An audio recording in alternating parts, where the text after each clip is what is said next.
Good afternoon, Pete from A Bit Twisted. Got an old Ashford spinning wheel here. We're going to give it a little whirl, let you see how it works. Going to get a hook in here. Give me a hook that's long enough to fit.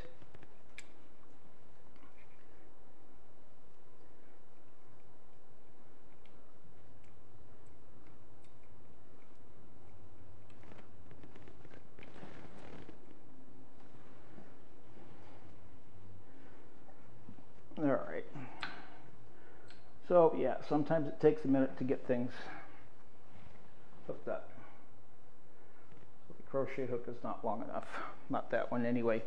So I have an old Ashford spinning wheel. It's a single treadle.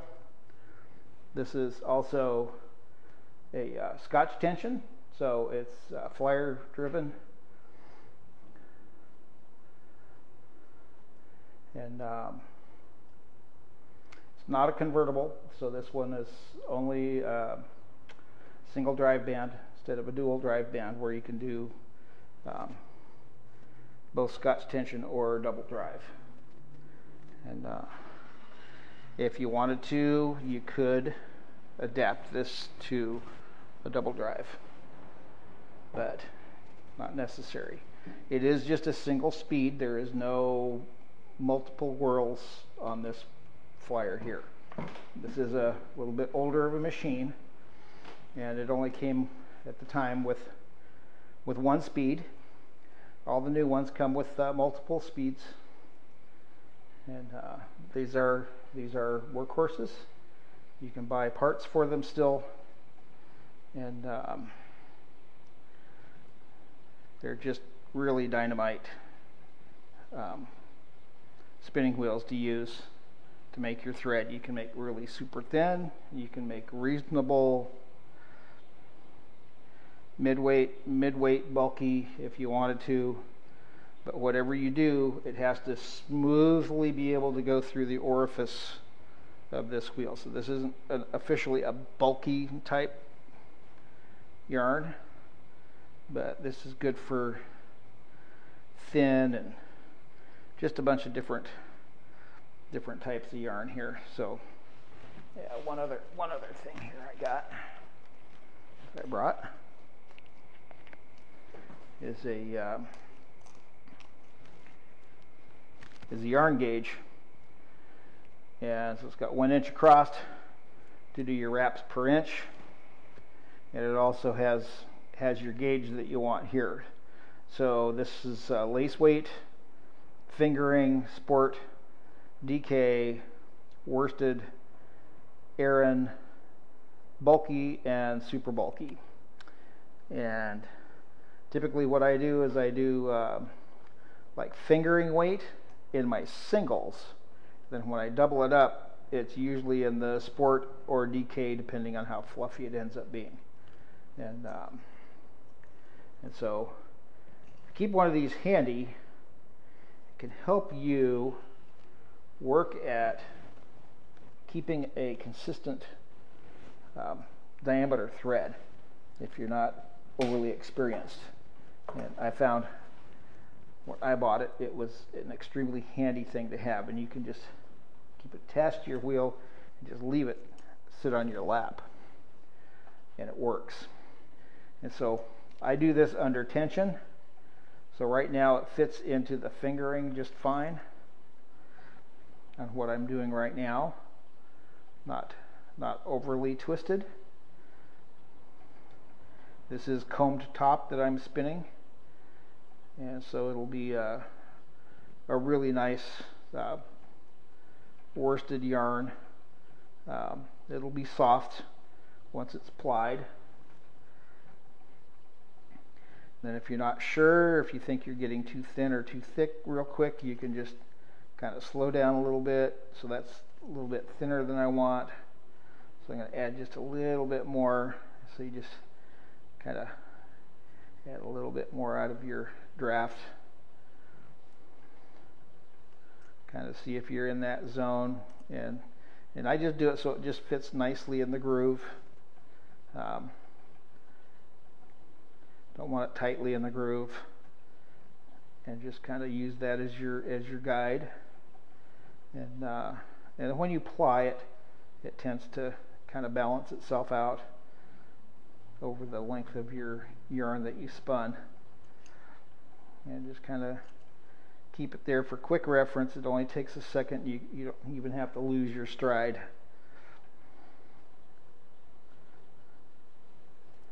And so if you're new to spinning, for adjustments, you don't need the tension too much on the flyer, just enough to turn the flyer. But for the bobbin, tension on the bobbin, you want it loose enough to where you can pull back on it like this, and you can see it unwind. And that's just enough tension, so when I feed it, it'll take it. It's not too much tension that it'll yank it out of my hand and break my thread. And these wheels need a little bit of oil. Most of the oiling on this wheel is down on the foot, or the treadle, where the treadle goes into the legs, and also on the footman arm that hooks to the crankshaft of the wheel in that spot. So this does have plastic bushings, both in the uprights for the wheel and for the flyer bobbin. And originally this had leather, and the uprights have been replaced with upgraded plastic bushings, because you can't buy leather bushings anymore. You can only buy the plastic ones. Plastic ones are fine. They're going to last a long time. If you do oil them very lightly, because the plastic doesn't absorb the oil, so they stay oiled really well for a long time. The actual shaft where the bobbin runs on, you might want to give that a little bit of oil too, and just keep it so everything is running smoothly. I use linen drive bands that I've made myself, and also the tensioner band. Tensioner band has a spring, so you can really adjust your tension. So once the bobbin starts getting full, it gets heavy. And so you'll want to adjust your tension as you go, because if it stops really pulling in, just a touch will give it enough to start pulling it back in again. And then you can stop the wheel. So this wheel stops pretty much anywhere you want it to stop. And move your hooks.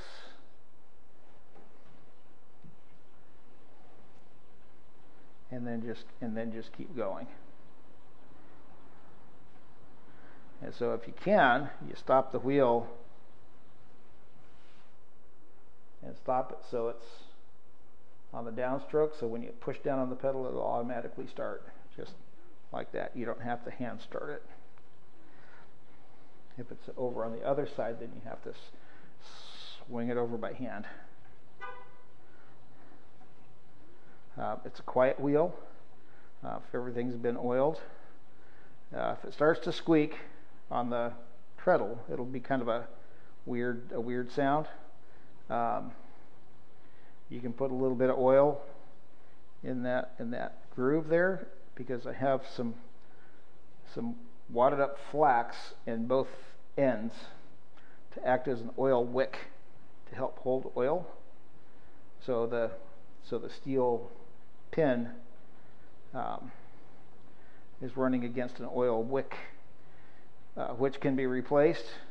You can take it out and put another piece of flax tow or even cotton in there and oil it, and then stick the treadle back in place. You can turn it over and kind of stretch the legs a little bit and pop the wheel out, or the treadle out, and do that job as needed. Right now it's well oiled, doesn't need it.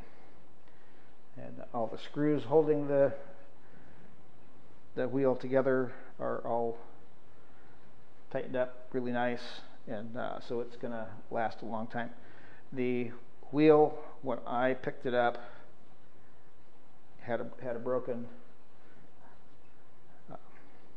axle on, or the hub, the wood hub on the wheel was split because it split apart from probably being dropped on the ground a few times. So I got together the best I could, re-glued it, got it all back together. Has a little tiny wobble in it. Doesn't affect how the wheel turns because this thing is not turning that fast. You can tread a little bit faster if you want to, but this is just a good, nice pace.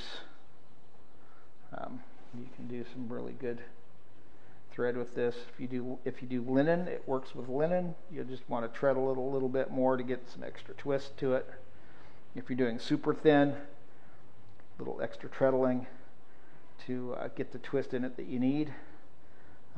Just speed up your treadling as needed for the type of yarn or thread that you're going to make.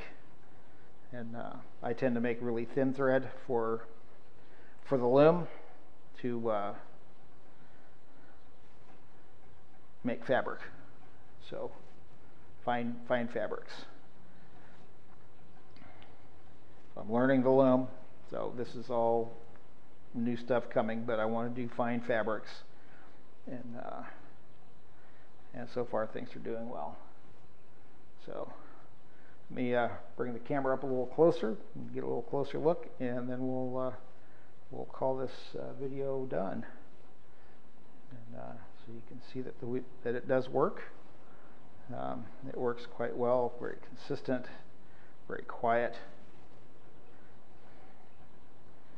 and that's what I like. So let me leave enough thread here, and then we'll just add that on and stop it there, so we can just start again on the downswing without putting my hand on the wheel to start it. This is where I have my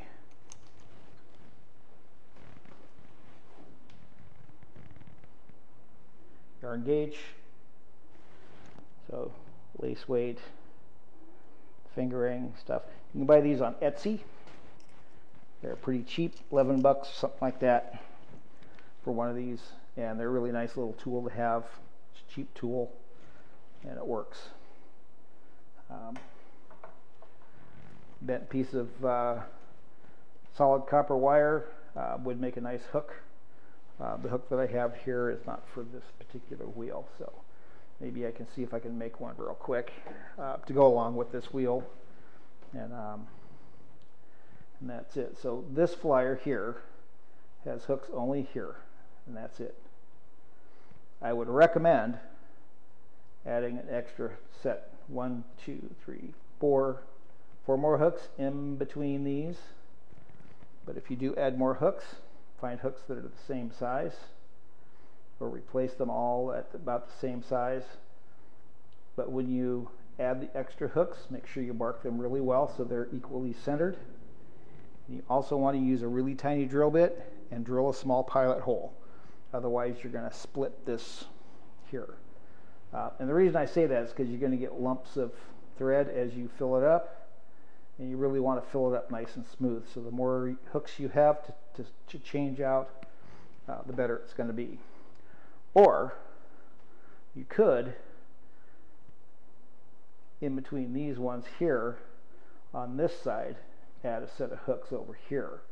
And you could even add one here that's even closer here to get to the very edge, and make sure you have one that gets, this one here will get to the outer edge, and then just kind of in between. And then you can go back and forth if you want to do it that way, or just all along one side.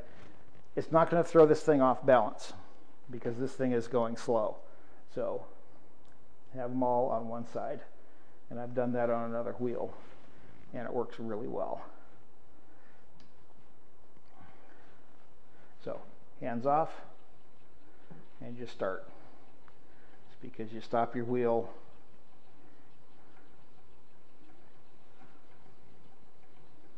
at that point in the spin there.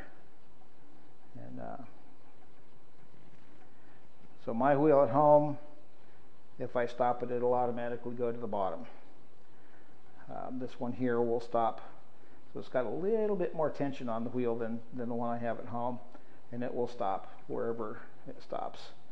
And that's fine. And it spins really easy. It's super, super easy to treadle this thing.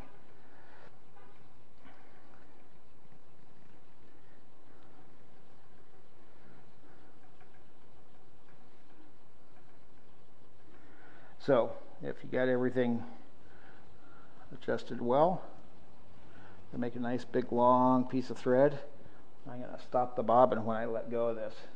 It's just going to fill it up. And I can also pull backwards while it's running. That way I know and I can feel the tension on how I want it. And then you can adjust very, very fine increments.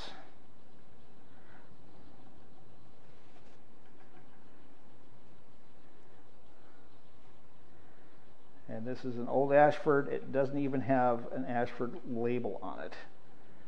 That's kind of how old this one is. But it's definitely an Ashford,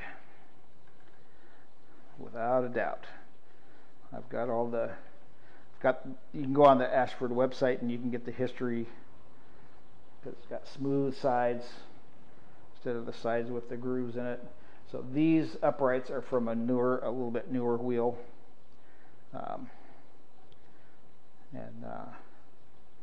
So it was upgraded to this, but the main base of the wheel is old. This is a little bit newer. That way you can just have the, if your plastic wears out, I'll be really surprised. If it breaks or whatever, you can buy new ones. But you can't buy leather. If you want leather, the only way you can get leather is to make your own that fit. And they do screw on, so you can do it. You can cut your leather to the same shape, but these are stiff. Leather is going to be a little bit more pliable, but still works. Leather's fine, but leather you have to keep oiled because the leather soaks up oil.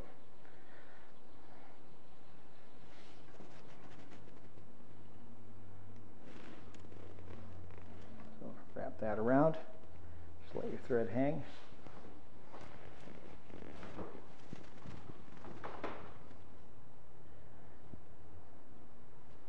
That's about all there is to that. So we're just going to get the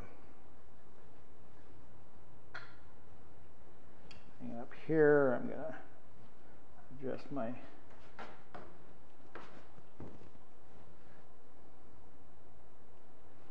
camera here so you can see the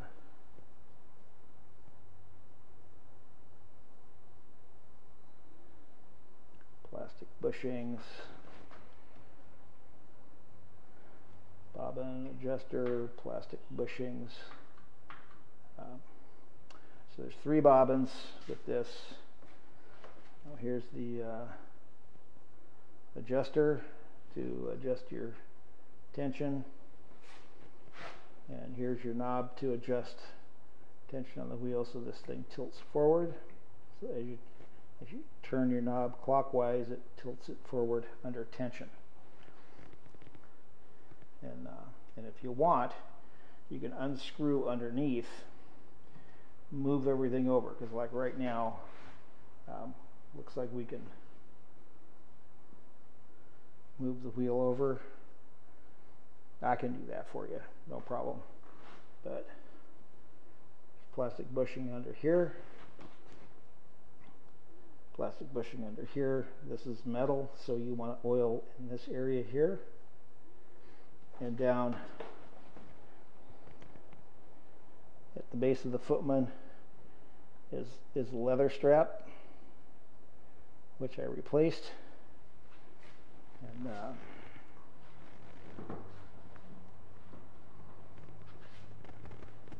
so there's your wheel. You can sit in a regular chair, you can sit on a little stool. Don't want to be too high, don't want to be too low, but this wheel is so easy to spin that can be on anything, literally. And so very nice little wheel.